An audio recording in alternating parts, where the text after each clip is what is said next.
DBC নিউজের নিয়মিত আয়োজন সংবাদ সম্প্রসারণে সবাইকে স্বাগত জানাচ্ছি আমি হিমাদ্রি রাহা। দিনের বাছাই করা সংবাদ এবং এর পর্যালোচনা নিয়ে সংবাদ সম্প্রসারণে আজ অতিথি হিসেবে অনলাইনে যুক্ত আছেন চট্টগ্রাম বিশ্ববিদ্যালয়ের রাজনীতি বিজ্ঞান বিভাগের অধ্যাপক ডক্টর আক্কাস আহমদ এবং দৈনিক সমকালের সহকারী সম্পাদক সাইফুর রহমান তপন। আপনাদের স্বাগত সংবাদ সম্প্রসারণে।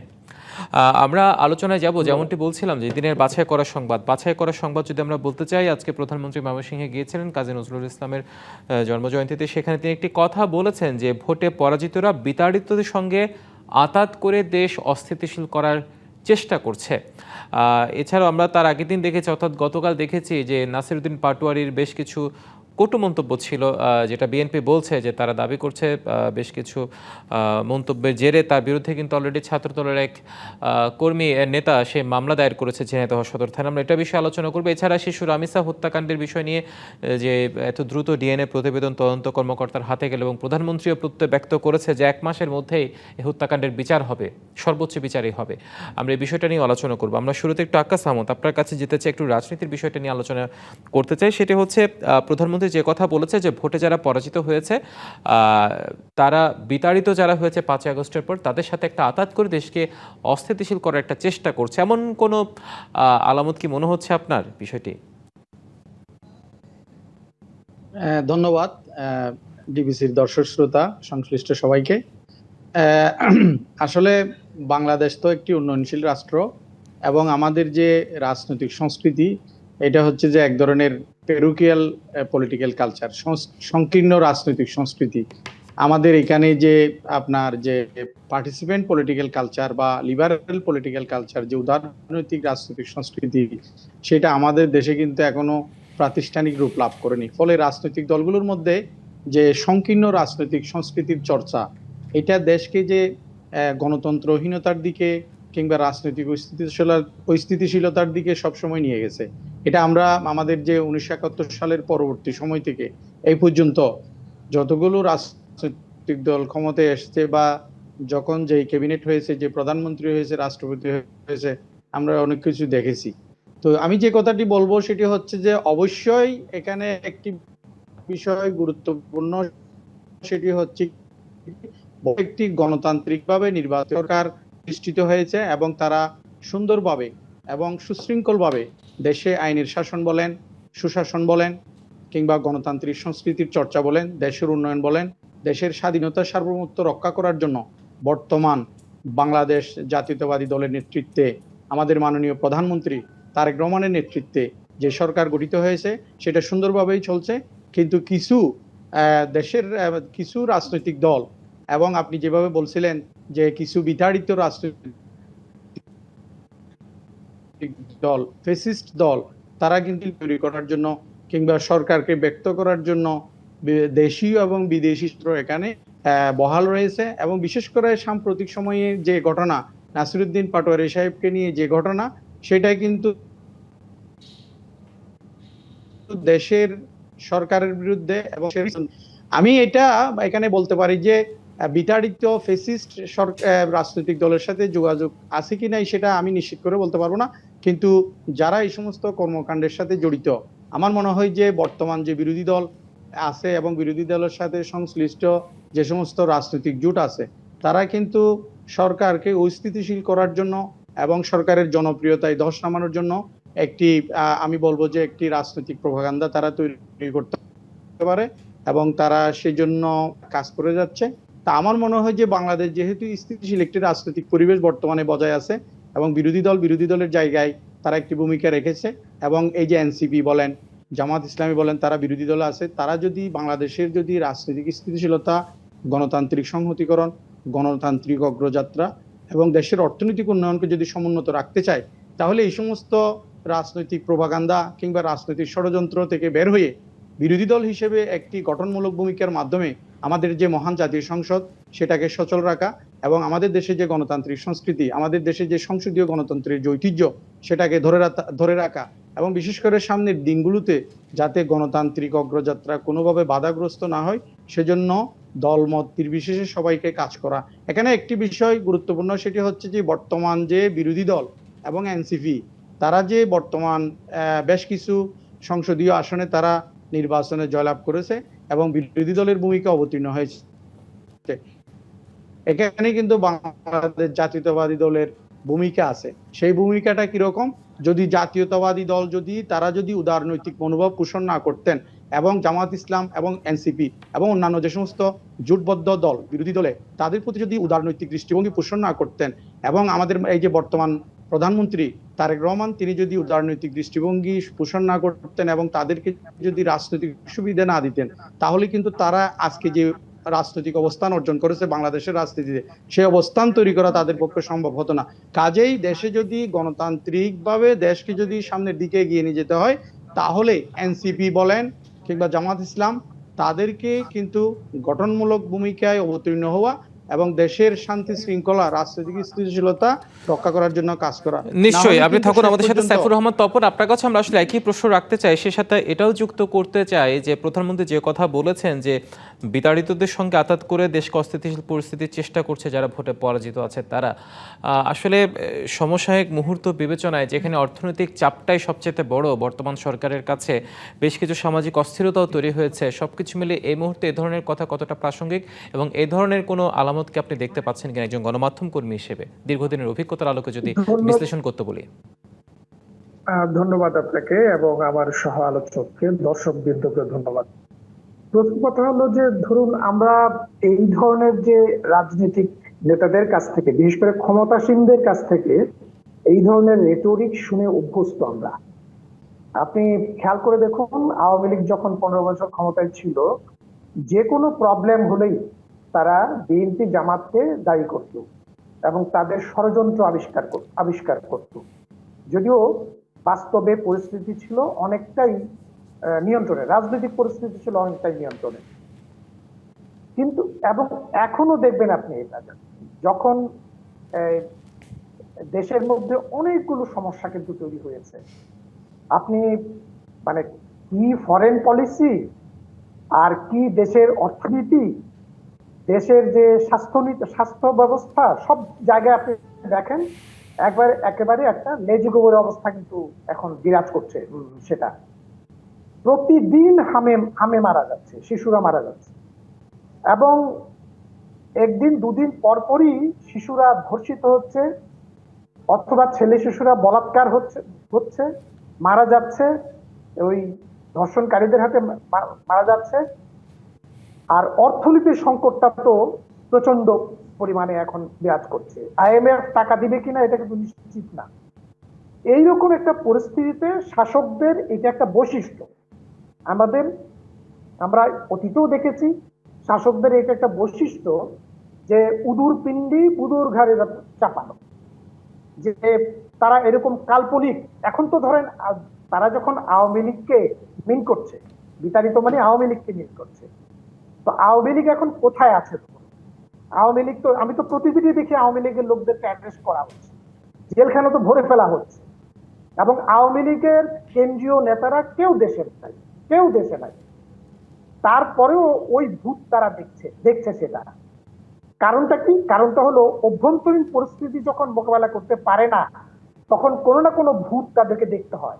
এটা শাসকের চিরাচরিত ধর্ম, আমাদের দেশেও বটে এবং আপনি আমেরিকাতেও দেখবেন, ট্রাম্প কোনো একটা বিপদে পড়লেই বাইডেনের উপরে সমস্ত দোষ চাপায়।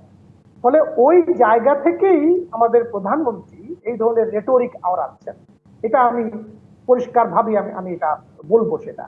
এবং এটা কখনোই প্রত্যাশিত না, এটা ওনার কাছ থেকে এটা কখনোই প্রত্যাশিত না। কারণ যেই সুবিধা উনি পেয়েছেন, চিরাচরিত প্রতিদ্বন্দ্বীকে মাঠের বাইরে রেখে উনি ইলেকশনে জিতেছেন, তাহলে মানুষ কিন্তু এটা মেনে নিয়েছে। মানুষ এমন না এটাকে প্রত্যাখ্যান করেছে, মানুষ এটাকে মেনে নিয়েছে।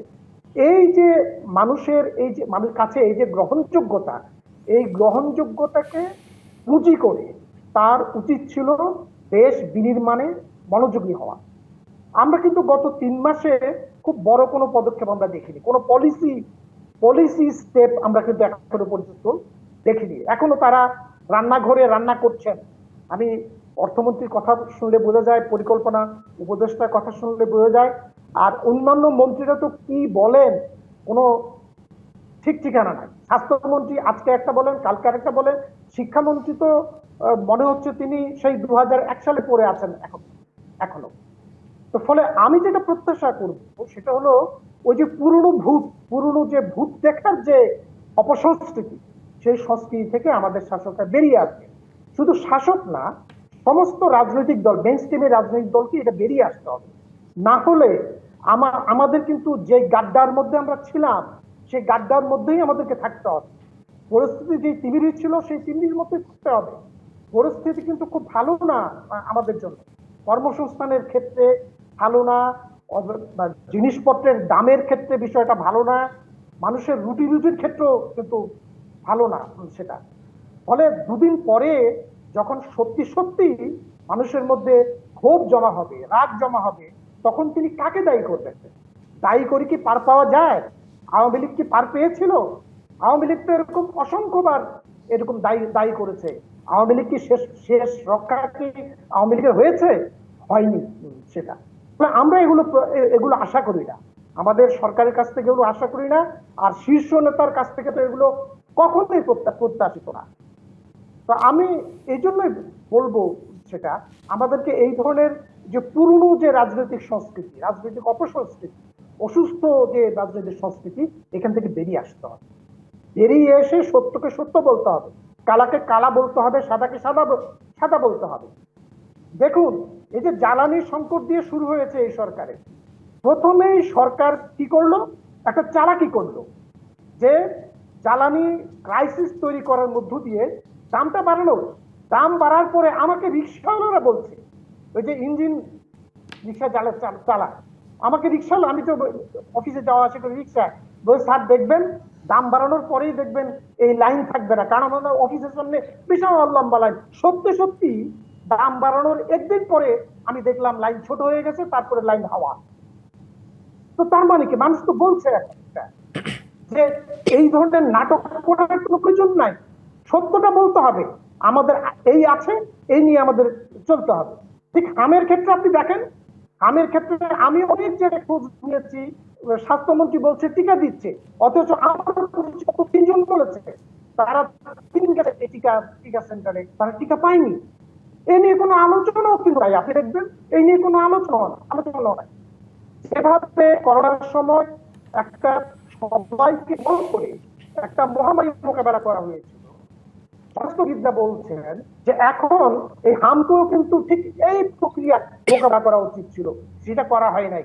আপনি জানেন যে এই যে ডিএলসিসি হাসপাতালে ইতিমধ্যে 2 জন বয়স্ক লোক মারা গেছে। আমাকে ওখানকার ডাক্তার, কোনো মেইনস্ট্রিম মিডিয়াতে কিন্তু এর খবরটা আসেনি সেটা। এবং জনস্বাস্থ্যবিদরা বলছেন যে বয়স্ক লোকরাও আক্রান্ত হবে। কেন? কারণ হার্ড ইমিউনিটি যদি তৈরি না হয় টিকার মধ্য দিয়ে, তাহলে এটা সবাইকেই সংক্রমিত করতে পারে। তাহলে দেখুন, সামনের দিনে আমরা কিন্তু আরো সংকটে পড়তে পারি। ফলে আমি যেটা প্রত্যাশা করব সরকারের কাছ থেকে, সরকার জনগণকে সাথে নিয়ে এগুলো মোকাবেলা করবে। এই সমস্ত রেটরিক আউড়িয়ে তারা অর্থাৎ রাজনৈতিক মতামত বা রাজনৈতিক মতবিরোধকে পাশ কাটিয়ে আপাতত জনস্বাস্থ্য এবং জনগুরুত্বপূর্ণ যে বিষয়গুলো আছে সেখানে নিশ্চয়ই মন দেওয়া উচিত বলে মনে করছেন। আপনার পর্যবেক্ষণ থেকে এটি উঠে এসছে। আপনারা থাকুন আমাদের সাথে, আমরা একটা ছোট্ট বিরতিতে যাব, বিরতির পর ফিরে এসে আপনাদের কথা প্রসঙ্গে আমরা আরো আলোচনা করব। দর্শক, সংবাদ সম্প্রসারণে একটি বিরতির সময় হয়েছে, সঙ্গে থাকুন, ফিরছে একটু পরে। বিরতির পর আবারও স্বাগত সংবাদ সম্প্রসারণ। আমরা বিরতির পর চট্টগ্রাম বিশ্ববিদ্যালয়ের রাজনীতি বিজ্ঞান বিভাগের অধ্যাপক ডক্টর আকাশ আহমদ, আপনাকে দিয়ে আমরা শুরু করতে চাই। বিরতির আগে যেমনটি বলছিলেন, আপনার পর্যবেক্ষণ আমরা শুনলাম, সাইফুর রহমান তপন বেশ কিছু পর্যবেক্ষণ তুলে ধরেছেন তার দীর্ঘদিনের অভিজ্ঞতার আলোকে, যে দোষ চাপানোর বা দায় চাপানোর একটি সংস্কৃতি। আসলে এই মুহূর্তে যে জনগুরুত্বপূর্ণ যে বিষয়গুলো আছে, জনস্বাস্থ্যের কথা বললেন, হামের কথা বললেন, নানামুখী সংকটের কথা তুলে ধরলেন, সবচেয়ে আমি যদি সর্বশেষ বিষয়টাকে যুক্ত করি, যে রামিসার যে হত্যাকাণ্ডের বিষয়টি, আসলে ধর্ষণের পর হত্যা, যেভাবে শিশু ধর্ষণটা বেড়ে গেছে, অত্যন্ত দুর্ভাগ্যজনক হলেও সত্য যে আজকে আমাদের এই বিষয় নিয়ে কথা বলতে হচ্ছে। আসলে সবকিছু মিলে একজন অধ্যাপক হিসেবে আসলে কোন পথে যাচ্ছে আমাদের সমাজ, কি বার্তা দেয় এই শিশু রামিসার এ ধরনের মর্মান্তিক হত্যাকাণ্ড? যদিও সরকার যথেষ্ট আন্তরিকতা দেখিয়েছে এখন পর্যন্ত, কিন্তু এর বাইরেও তার অনেক শিশু ধর্ষণের ঘটনা আছে, সেগুলোর কি একই পদ্ধতিতে বিচার হওয়ার সুযোগ নেই? ধন্যবাদ হিমাদ্রি আপনাকে, এটা একটা গুরুত্বপূর্ণ প্রশ্ন। আমাদের দেশের যে যে যে রাজনৈতিক সংস্কৃতির কথা এখানে আসছে, সেটা হচ্ছে কি আমাদের দেশে যে বিচারহীনতার যে সংস্কৃতি এবং আইনের শাসনের অভাব, এই যেটা আমরা যে যে বিগত যে আওয়ামী লীগ সরকারের আমলে গত 15 বছর যে বিচারহীনতার সংস্কৃতি দেখেছি, যে গুম খুন হত্যা এবং বিচার বহির্ভূত হত্যাকাণ্ড যেটা আমাদের দেশে হয়েছে এবং সেগুলোর কোনো বিচার হয়নি, মানবাধিকার লঙ্ঘন হয়েছে। তো এবং ওই আওয়ামী লীগ সরকারের পতনের পরে কিন্তু কিছু আইন শৃঙ্খলা পরিস্থিতির অবনতি হয়েছিল, সেটার অংশের ধারাবাহিকতার অংশ হিসেবে কিন্তু এটা কিন্তু বর্তমানেও এখন তো বর্তমান সরকার ক্ষমতায় এসেছে বেশি দিন হয়নি, এই যে গত 2-3 মাস হলো, এর মধ্যেই কিন্তু আইন শৃঙ্খলা পরিস্থিতির বেশ উন্নতি হয়েছে এবং মানবাধিকার পরিস্থিতির উন্নতি হয়েছে এবং বিচার বহির্ভূত কোনো হত্যাকাণ্ড কিন্তু আমরা দেখিনি, কোথাও দেখিনি যে র্যাবের ক্রসফায়ার অমুক মারা গেছে বা পুলিশের গুলিতে অমুক মারা গেছে। এবং আমি বলবো যে আইনের শাসন মোটামুটি স্বাভাবিক অবস্থায় ফিরে এসেছে, যেটার জন্য বর্তমান সরকার মোটামুটি একটি প্রশংসনীয় উদ্যোগ বলা যায়। এক্ষেত্রে রামিসার যে বিষয়টা, সেটা হচ্ছে কি এখানে এটা তো আসলে খুবই দুঃখজনক যে একটি শিশু এভাবে ধর্ষণের শিকার হয়ে হত্যাকাণ্ডের শিকার হওয়া, এটা খুবই দুঃখজনক এবং আমাদের জাতীয় জীবনে এটা একটি কলঙ্কজনক। শুধু তাই, চট্টগ্রামের বাকুলিয়া যে ঘটনাটি ঘটেছে, রাতভর ধর্ষককে আটকে রেখে সেখানে পুলিশের হাতে, অতঃপর তাকে জনরোষ থেকে বাঁচানোর জন্য তাকে পুলিশের পোশাক পরিয়ে তাকে নিভৃতে সব জায়গায় আলো বন্ধ করে তাকে থানায় নিয়ে যাওয়া হচ্ছে। আসলে জনগণের কতটা ক্ষোভ থাকলে, বিচারের প্রতি উন্নাসিকতা থাকলে ধরনের ঘটনা ঘটে, যেটা আপনার চট্টগ্রামে হয়েছে। জি জি জি, তো আমি যেটা বলবো যে আমাদের মাননীয় প্রধানমন্ত্রী অলরেডি ঘোষণা দিয়েছেন 1 মাসের মধ্যেই এখানে ন্যায় বিচার নিশ্চিত করা হবে এবং আইনের শাসন প্রতিষ্ঠা করা হবে এবং যাতে কেউ নির্দোষ কেউ যাতে এখানে অভিযুক্ত না হয়, সঠিক বিচার হবে। ডিএনএ টেস্টের মাধ্যমে ফরেনসিক ডিপার্টমেন্ট সেটা যাচাই বাছাই করছে যে আসল ঘটনা কি। তো আমরা বলবো যে সঠিক এবং ন্যায় বিচার যাতে নিশ্চিত হয় সেটা নিশ্চিত করতে হবে, যাতে এই ধরনের কোনো ঘটনা যেন বাংলাদেশের ইতিহাসে আর যেন না ঘটে। আমি এখানে একটা উদাহরণ দিই, সেটা হচ্ছে সৌদি আরব কিন্তু ধর্ষণের জন্য কিন্তু এই যে শিরচ্ছেদ করে তাকে মৃত্যুদণ্ড দেওয়া কিংবা ফাঁসিতে ঝুলিয়ে হত্যাকাণ্ড, কিংবা উত্তর কোরিয়াতে যেটা হয় ফায়ারিং স্কোয়াডে গুলিবিদ্ধ করা, এবং ইরান বলেন বা ইভেন আমেরিকা পর্যন্ত আপনার যাবজ্জীবন কারাদণ্ড। এই বর্তমান সরকারও কিন্তু চেষ্টা করছে যে যাবজ্জীবন কারাদণ্ড থেকে সেটাকে যাতে ফাঁসিতে ঝুলিয়ে কিংবা কিংবা কোন একটি অন্য একটি কঠোর শাস্তির মাধ্যমে যেটা বিচার নিশ্চিত করা যায়, সে বিষয়ে কিন্তু আইনি পদক্ষেপ নেওয়া হচ্ছে। এবং আমি বলবো যে বাংলাদেশে যদি এটা সত্যিকার অর্থে বর্তমান সরকার যদি এটা যদি করতে পারে যে শিশু ধর্ষণ, নারীর প্রতি অবিচার, নারীর ধর্ষণ এবং সহিংসতা, নারীর প্রতি সহিংসতা, সেগুলো যদি বন্ধ করা যায় এবং সত্যিকার অর্থে সঠিক উদ্যোগ যদি নেওয়া যায়, তাহলে এটা বাংলাদেশের জন্য এবং আমাদের যে রাজনীতির জন্য, আমাদের রাজনৈতিক স্থিতিশীলতার জন্য এবং সামাজিক ন্যায় বিচার প্রতিষ্ঠার জন্য আমাদের জন্য একটি বড় ধরনের একটি উদাহরণ হয়ে থাকবে। এবং আমি মনে করি যে বাংলাদেশ সরকার এবং বিচার বিভাগ এবং আইন শৃঙ্খলা বাহিনী যারা আছে সংশ্লিষ্ট সবাই যদি ঐক্যবদ্ধ হয় এবং ন্যায় বিচার প্রতিষ্ঠার ক্ষেত্রে, আইনের শাসন প্রতিষ্ঠার ক্ষেত্রে যদি সরকার যদি প্রতিশ্রুতিবদ্ধ হয়, তাহলে এই ধরনের অন্যায় কাজ, এই ধরনের গহিত কাজ থেকে আমাদের সমাজকে সুরক্ষা দেওয়া সম্ভব বলে আমি দৃঢ়ভাবে বিশ্বাস করি। নিশ্চয়ই থাকুন আমাদের সাথে সাইফুর রহমান তপন। আপনি শুনছিলেন ডক্টর আক্কাস আহমদ কি কথা বলছিল। আপনার কাছে আমি একই প্রশ্ন রাখতে চাই, আসলে শুধু রামিসাই কেন, এরকম অনেক রামিসাইয়ের মতো ঘটনাই তো আমাদের আশেপাশে ঘটে আছে এবং বিচারহীনতার যে সংস্কৃতি আমরা বলে থাকি বারবার কাগজে বক্তব্য বা যে কোনো জায়গায় বলে থাকি, বিচারহীনতার সংস্কৃতি, ন্যায় বিচার, সেগুলোকে বৃত্তাঙ্গুলি দেখিয়ে এখন পর্যন্ত বিচারগুলো প্রহসনের বাণী দেয়ালে দেয়ালে গুমরে কাঁদছে। শুধু এই একটি কেন, শুধু রামিসার বেলায়, আর বাকি বিচারগুলো, বাকি যে ঘটনাগুলো ঘটেছে সেগুলোর ব্যাপারে কেন তৎপর হওয়া যাচ্ছে না বা হয় না কেন? কেন এত আইনের ফাঁকফোকর থাকে? প্রথম কথা হলো যে গত 1 সপ্তাহে 13টা এরকম ঘটনা ঘটেছে, এটা সমকালের পাতায় আছে, গতকালকে এটা ছাপা হয়েছে। এবং গত 4 মাসে এটা আইন ও সালিশ কেন্দ্রের যে রিপোর্ট, সেই রিপোর্ট দেখলে আপনারা দেখবেন গত 4 মাসে 132টার উপরে এই ধরনের ঘটনা, মানে এগুলো প্রকাশ্যে এসেছে বলে হয়তো আমরা জানতে পাচ্ছি, অপ্রকাশ্যে তো আরো অনেক বিষয় আছেই। পত্রিকায় রিপোর্ট হয়েছে কিন্তু আলোচিত হয় নাই, কারণ পত্রিকা তো সব বিষয় নিয়ে আলোচনা করতে পারে না, সেটা। এবং আরেকটা বিষয়, এই যে মব কালচার বন্ধ করবে স্বরাষ্ট্রমন্ত্রী কতবার বললো এই পর্যন্ত? আপনি দেখেন ঢাকা শহরে মব হয়েছে, শাহ আলী মাজারে যে কাণ্ড হয়েছে সেটা, এবং পুলিশকে, এই যে পুলিশ আপনার মিরপুরে বস্তি নাকি উচ্ছেদ করতে গেল, পুলিশকে ধাওয়া দিয়ে মানে ওখান থেকে তাড়িয়ে দিয়েছে। তারপরে এই কুষ্টিয়াতে এই যে পীরকে হত্যা করা হলো, পুরা দরবার জ্বালিয়ে দেওয়া হলো। মবের ঘটনা, শতাধিক মবের ঘটনা ঘটেছে গত গত চার মাসে। তাহলে আপনি কোন জায়গাটাতে উন্নতি হয়েছে?